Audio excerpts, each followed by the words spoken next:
Hi everyone, a very happy Friday to you. And I'm sorry I'm not outdoors. I wanted to be outdoors, but it's rather misty, hazy, and a little wet this morning. So I'm indoors, but I have been thinking, and I've been thinking back to February, a time before the coronavirus permeated our part of the world. And I remember having the opportunity to meet both Premier Doug Ford and Education Minister Stephen Lecce, who dropped by to observe our automotive skills competition at the Toronto Auto Show, where they talked to a number of staff and students.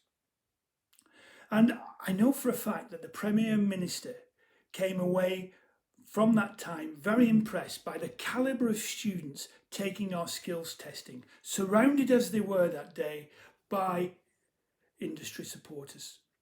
And there's been a number of memorable events in February, and I just want to name a couple of examples. For example, the 10,000 Coffees launch that was there to help students and graduates build career-related relationships and networks with potential employers, supported by our BC Future launch. And the Students' Arts Centre, as well as celebrating its 25th anniversary, its 25th, it unveiled its Beaches Percussion Ensemble as part of Toronto's International Winter Stations Design Competition. Sadly, but understandably, the exhibits were taken down under Ontario's state of emergency provision.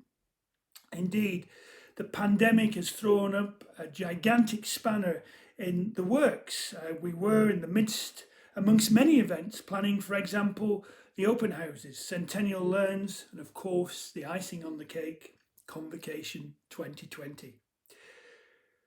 But we're now in a bit of a different world, and you're all aware of the grim statistics.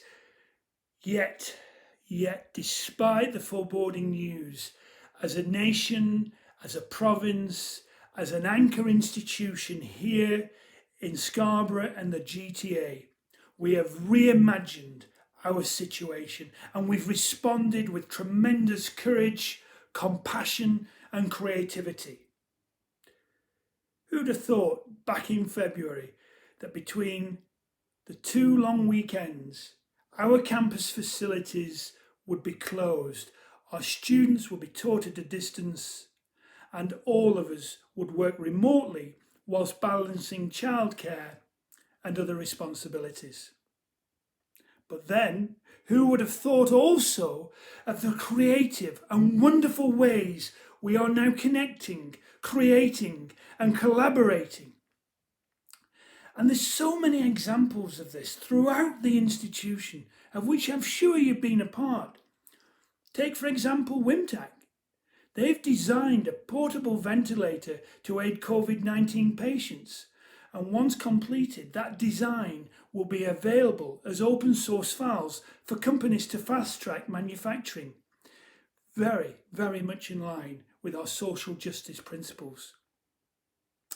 And thanks to the proliferation of digital technologies, and most importantly, the work of the individuals behind thinking about and applying those technologies, we have now successfully adopted the virtualization of college events and processes, such as registration, open houses, leadership retreats, and of course, yes, our beloved Convocation will still be going strong, Convocation 2020. Shifting our curriculum to online was no less a Herculean task. Fortunately, CALT, along with the Academic Excellence Unit, rose to the occasion by offering timely guidance to lead faculty through the process. And through the President's listening tours, I've heard lots of compliments about those two units. And faculty themselves have done a tremendous job of rising to the challenge and adopting new ways of sparking a love of learning and ensuring the transition of ideas, of information. We've learned the process of collective power to reimagine, to rethink.